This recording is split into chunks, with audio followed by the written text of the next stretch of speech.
guys, this is Stephanie and I'm Stacks on Stacks on Stacks.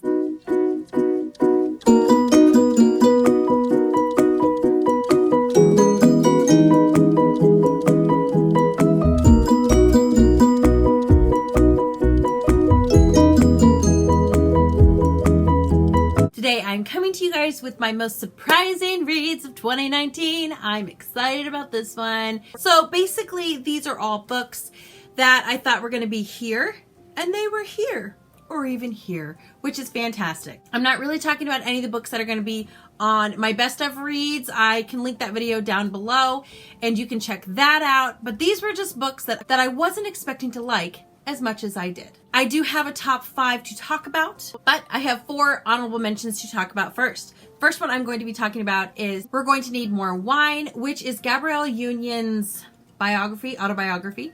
And I liked this one. I actually listened to it because she was on America's Got Talent, and I did enjoy her as a judge on America's Got Talent. So I decided it would be good to read her book.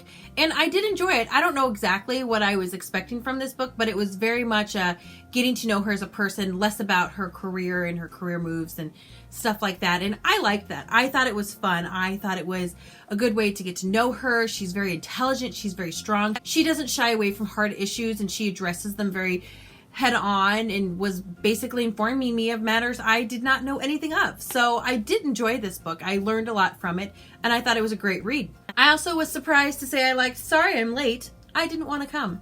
This is by Jessica Pan.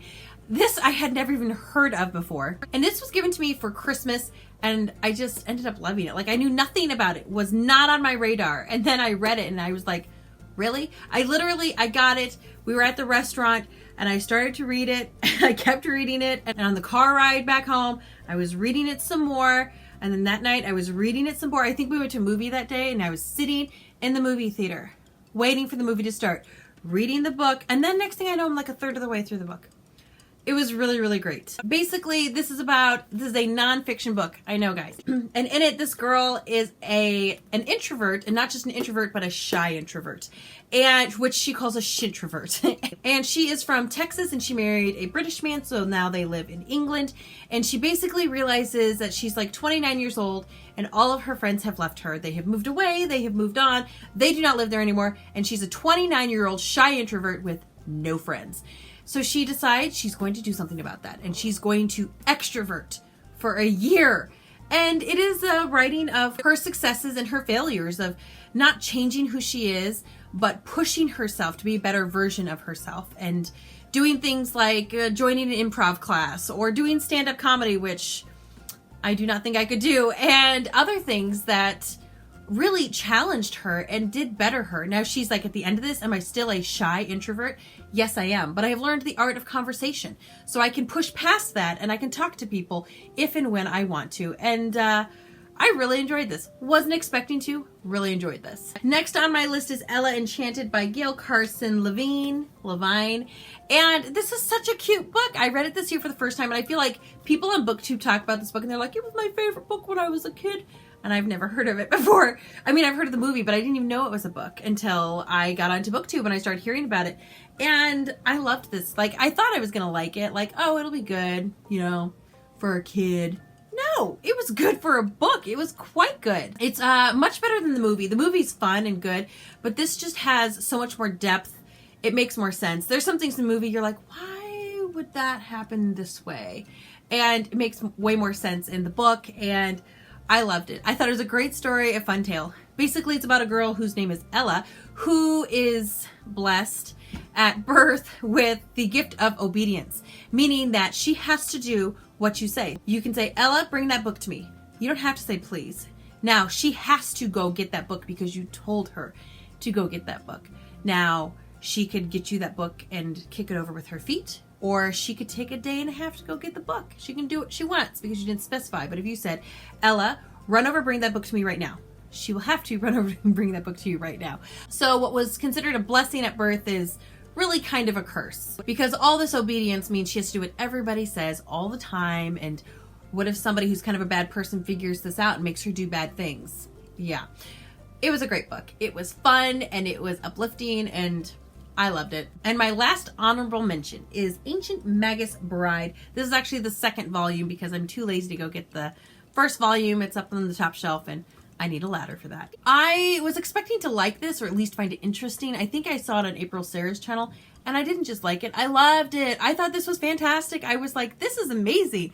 Why have I not heard of this before? And there's a TV show, like a lot of manga. There are TV shows out there too, but this was great. I totally enjoyed this. I'm eager to keep reading it. I just need to get back into that graphic novel groove again, and I'm sure I'll just tear through the whole series. Okay, coming in number 5 is Roller Girl, and this is by Victoria Jameson.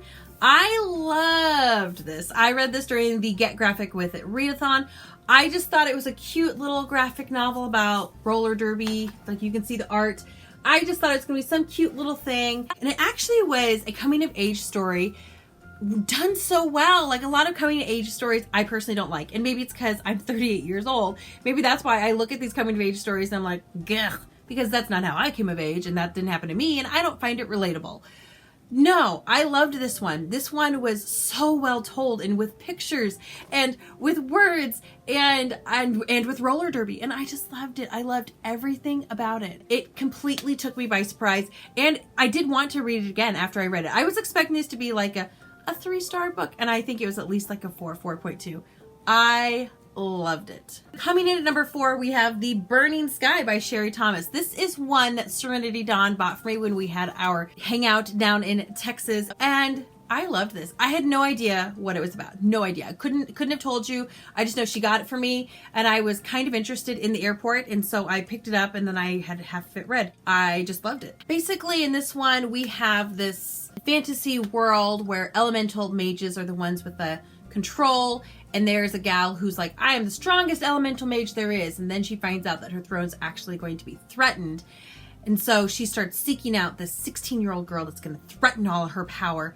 And in the meantime, the prince of this world, who is like a secret mage, he's not known for having power, but he has quite a bit of power, goes to find her, to save her, and his best way to save her is to push her through a doorway into our world. Probably somewhere around the early 1900s. I think we're in England with that. And so then we have the parallel of this fantasy world with magic and stuff, and then our world with no magic. And it's just a really great contrast to the back and forth and how he's going to save this girl and he's going to help teach her her magic ways so she can be the best elemental mage that there is. And I just love the story. I'd never heard of this before. Never. And it is a trilogy, and I will continue reading this because I didn't even know what to expect. I ended up loving it. Next, we have The Girl from the Other Side. And I'm not going to say who it's by because I'm going to mess it up. This is like the 6th one. But I read like the first 7 in this series just last year. I started them with the Get Graphic With It readathon. And then, you know, I just kind of kept reading them. I was not expecting to like this as much as I did. I was expecting it to be a quick read. I was expecting to be interested in it because I kind of think the art style is like different and fun, and we have shapes and characters that are normal, and I think that's fun. And I loved it. Like the plot, like I didn't know manga was known for its plot. I thought manga was known for, I don't know what it was known for, but I did not know it was known for its plot. Great plot, fantastic plot, such a good plot, so much mystery and unknown, and just enough information each book to make you go, well, I have to read the next book. It's exactly what they do. And the series isn't over yet, unfortunately. I might have to reread the series a few times to keep up with the new book when it comes out. Yeah. Loved this. I don't want to tell you too much about it because the unwinding of it all is the fun part. But basically, there is some sort of a curse that has gone on, and most of the land is like ruined. And then we have the kingdom where the curse is not.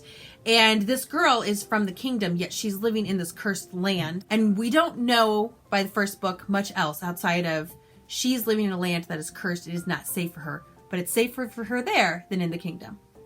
Next, I have The Unhoneymooners. I think this is by Christina Lauren, which is 2 people, I think. And I've never read a Christina Lauren book before. And I don't like romance and I don't like contemporary. So how in the world I ended up enjoying this one so much, I just do not know. I totally ended up enjoying this book a ton. This is one, and I can't remember where I heard about it, but I was like, oh, Save My Library has it. Oh, they have it. Okay, I'll listen to it. Whatever.